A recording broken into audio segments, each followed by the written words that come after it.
Hello guys, welcome to Communicate to English class. Today's class we will discuss paragraph writing. You might have a doubt, what paragraph is and what can we learn, right? So we will learn the features of a structured paragraph and what are the features of an unstructured paragraph and what can be done to make a structured paragraph. Okay, right. See, this is the example paragraph. We will read it. Okay. Let us check that what the paragraph is, and later we will discuss. We will see two paragraphs, right? First one is violins are made of wood. The best old pianos were made in Germany. Musicians spend a lot of time practicing. Sometimes they play for 8 hours a day. Most violinists stand up when they play alone. Taking music lessons can be expensive. The kind of wood in a violin is important. Many famous musicians started to study at an early age. This is a model paragraph. Have you understood what it is talking about? Right? Okay, let's see the second paragraph, then we'll go to the first one and we'll discuss.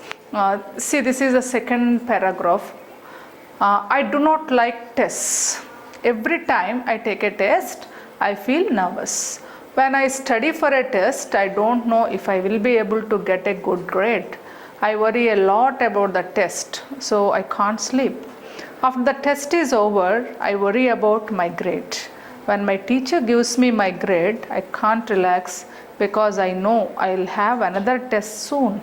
I wish tests never existed. If you compare these two paragraphs, see this, the first paragraph, it talks about many issues. The first sentence started with how violins are made of. But in the second sentence, where they are made of, and it talks about pianos, not violins. Okay, next in third sentence it talked about the musicians, how they spend their time, and the fourth sentence, okay, it is a continuation of how musicians spend time.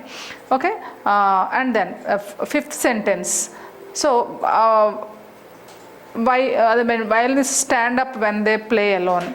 Next, sixth sentence, then it is talking about how expensive taking music lessons, and then the next sentence, then again it is talking about how violins are made of, or what is the wood they use to made it of. Okay, again the last sentence, it is talking about how many famous musicians started to study at an early age. See the beginning sentence, and if you see the concluding sentence, there is no connection. If you take every sentence apart, every sentence has its own knowledge. There is no connectivity. Finally, after reading this paragraph, the reader is not clear what he has read. Okay, so diverse topics. It is not focused on at least one thing. Okay.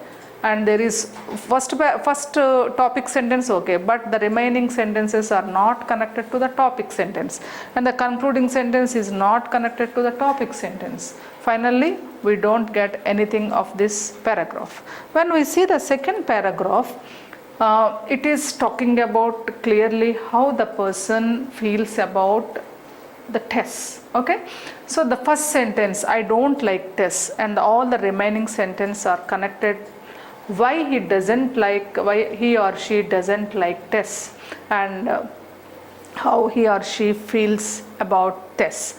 And if you take concluding sentence, I wish tests never existed.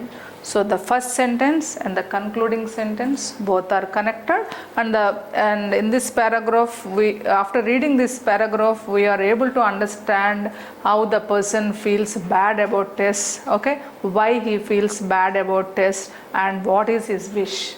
We have got a clear idea. Okay, so paragraph means this is called a structured paragraph, whereas the first one is called unstructured paragraph. Okay, let us see what is a paragraph and what does it have. Okay, what are the essential things?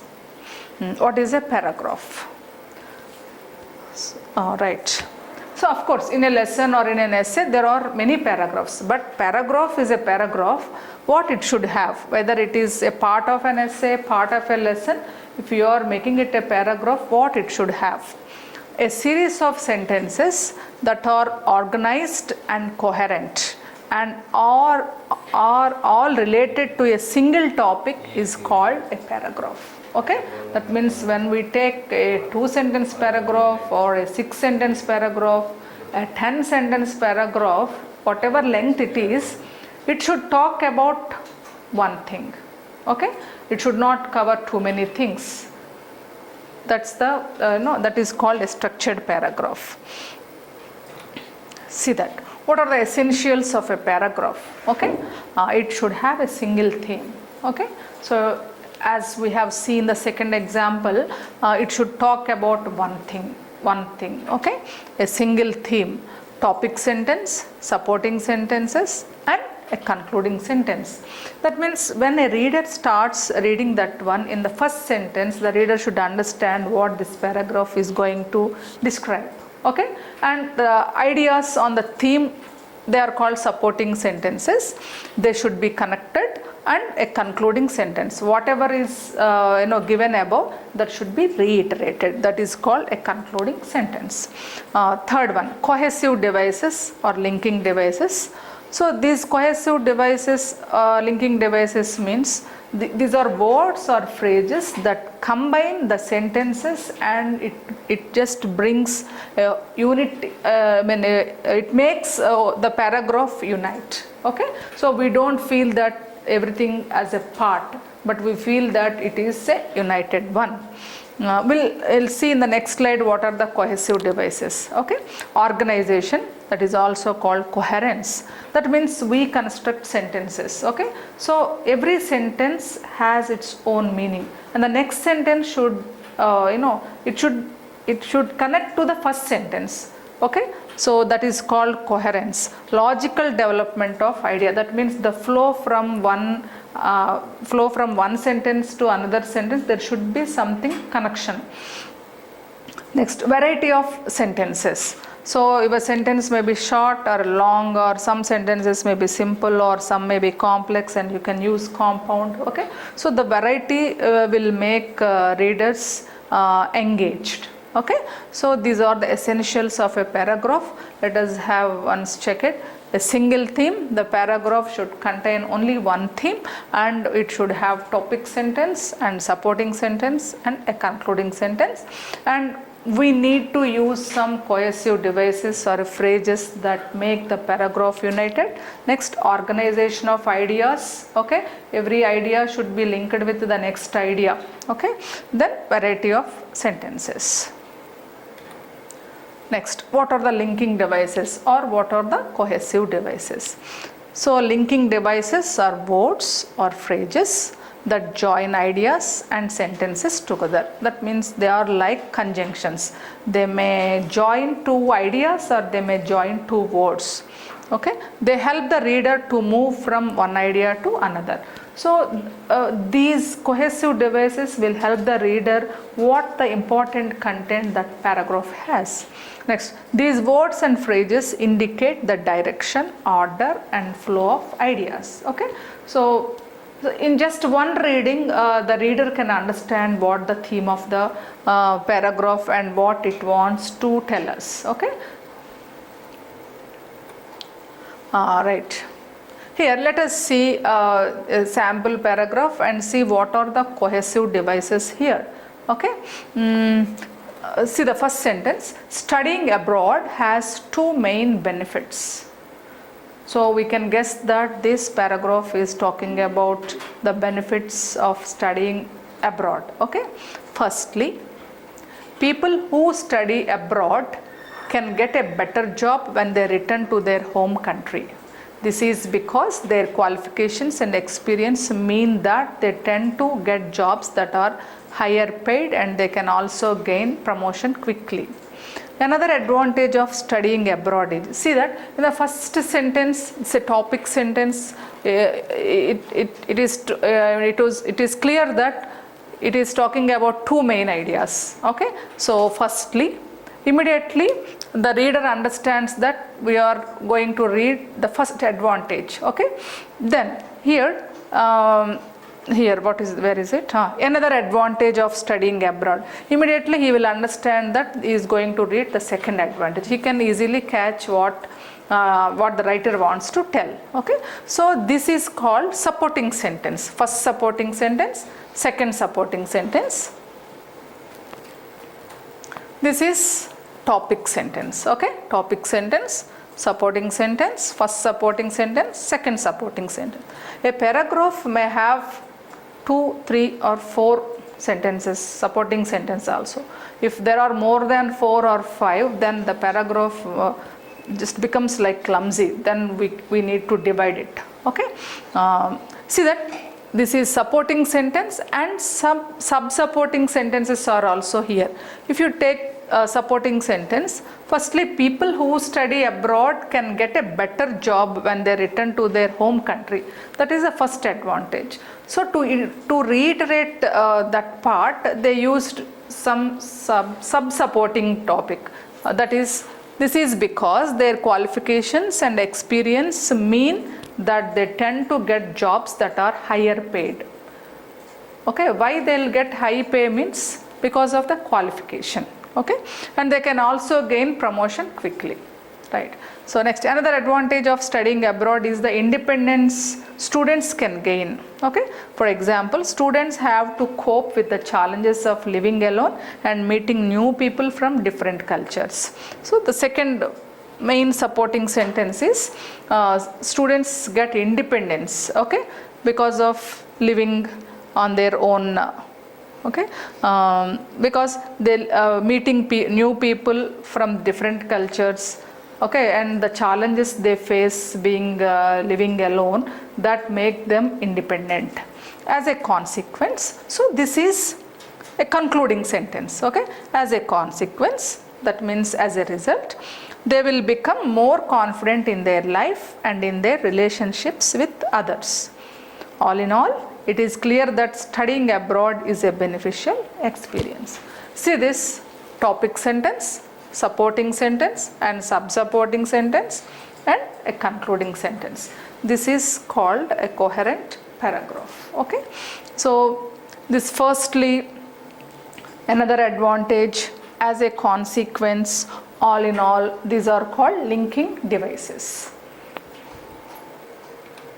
Okay, now let us see what are the types of paragraphs.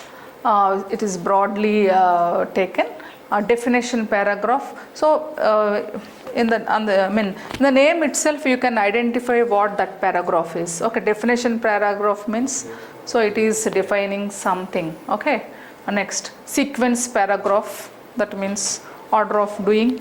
Next, classification of paragraph. Okay, if there are many things of the same, then classification. Choice paragraph, that means you can tell your opinion. Description paragraph, that means you are describing an event or a person or a place or a thing. Okay, next, explanation. Okay, you take one sentence and logically you explain it. Then compare and contrast paragraph, two things or more than two things are taken and they are compared, and they take some contrast features. And next, evaluation paragraph. Okay, so evaluating one idea or one person or a piece. Okay, so these are the different types of paragraph. How can we understand what paragraph it is? It depends upon the cohesive devices that are used. Okay, now we'll see in the next slide what are the cohesive devices. So see that here there are some linking words.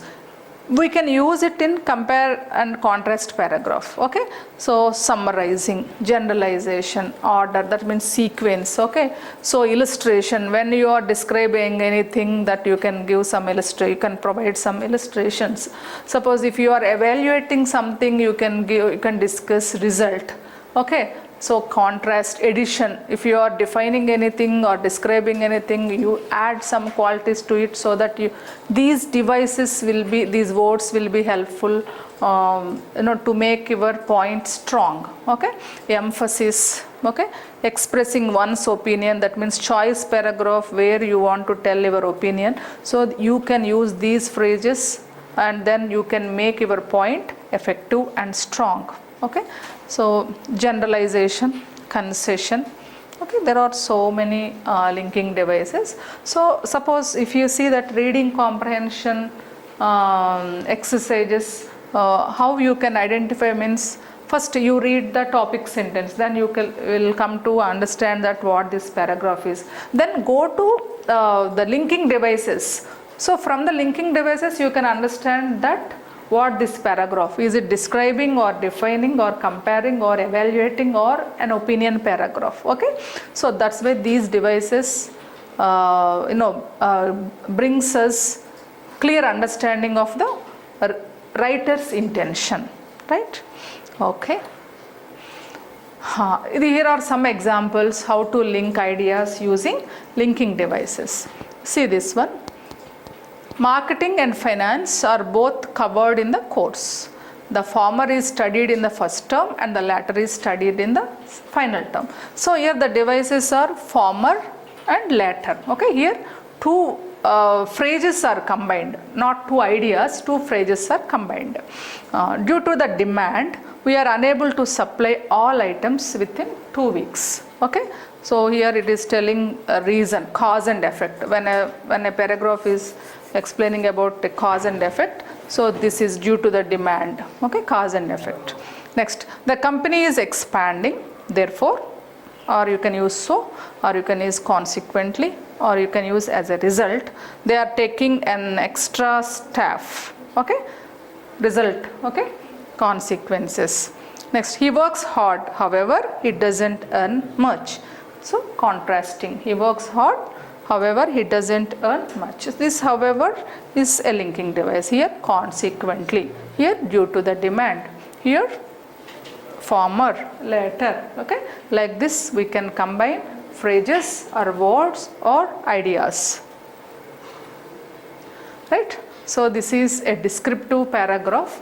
Let us just go through, we don't go word by word. Okay, consuming natural foods is not only morally and responsibly right, but it is also healthful. Okay, is it clear? From the topic sentence you can understand that this paragraph is describing how better or how healthy it is consuming natural foods. Okay, natural food consumption helps encourage ethical agriculture methods and lowers our diet's carbon footprint. Additionally, see this linking device, additionally, that means it is adding some point to the point already told. Okay, additionally, natural foods are devoid of the toxic additives, preservatives and chemicals that are frequently included in processed meals. Okay, this implies that by making the decision to eat natural foods, we are enhancing our general health and well-being and lowering our chance of contracting chronic diseases like heart disease, obesity and diabetes. See that every point is adding to the main point and making it strong. Okay, next, also, so here one more device. Also, natural foods are frequently tastier and more filling than their processed equivalents, making it simpler to enjoy a diet that is nutrient dense and well balanced. We may have a good influence on our health, the environment and animal welfare by preferring natural foods. See that every sentence, okay, every sentence is adding something and making giving information and adding something, and some almost on a whole it is completely a structured paragraph. Okay, okay, next one, sequence. Okay, I think this is not clear to you, I'll read it. There are sequence means the order of doing things. There are many ways to create an online portfolio. That means in this paragraph we can get some knowledge how we can create a portfolio. Okay, and I'll outline some of the steps below. First of all, so it is giving what you should do in the first step. First of all, choose a platform and create an account. Second, choose the layout, a title and an appropriate design. Finally, enter the information in each of the categories and remember to update your worksheets on a regular basis. In sum, these are some of the steps to follow if you need to create an online portfolio. Okay, see this. So in a sequence, generally if there is a cooking process, generally we use this sequence, okay, creating something or cooking something. So it makes us clear, first of all, second, finally, last, next, later, okay. So compare and contrast paragraph, okay. So here two things are compared and bring out contrasting features. Let us see what it is.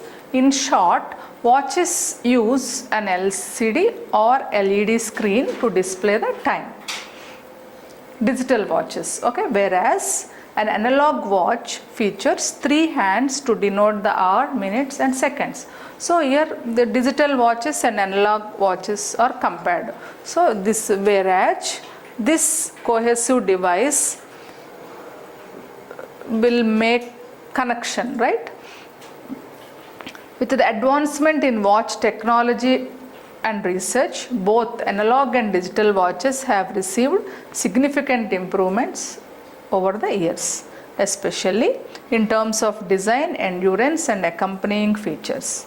At the end of the day, whether you go analog or digital, it's a personal preference to make based on your style, needs, functions and budget. So here this paragraph talks about what are the variations, what the difference between analog and digital and what are the common things between these two things. Okay, this is compare and contrast paragraph. That's the end of the class, end of the session. Let us have a glance of it. Okay, paragraph writing.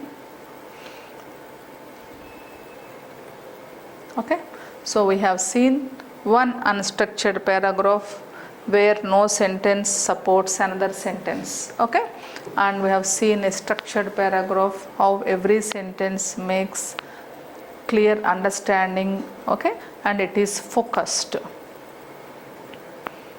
So here, what's a paragraph?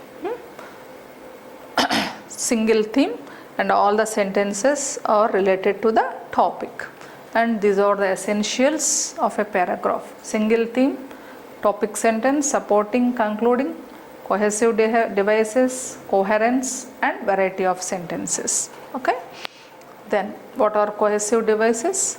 In this paragraph we have identified how these cohesive devices will be helpful to link the ideas and to make it unite, and then here different types of paragraphs. Okay, next, so these are the some of the cohesive devices. This is not an exhaust list. Okay, generally we'll use these ones. Okay, so how some examples, how ideas are connected, how words are connected, and descriptive paragraph. So what are the cohesive devices and how these ideas are logically arranged. Okay, sequence paragraph, compare and contrast paragraph. Okay, this is about paragraph writing. Thank you.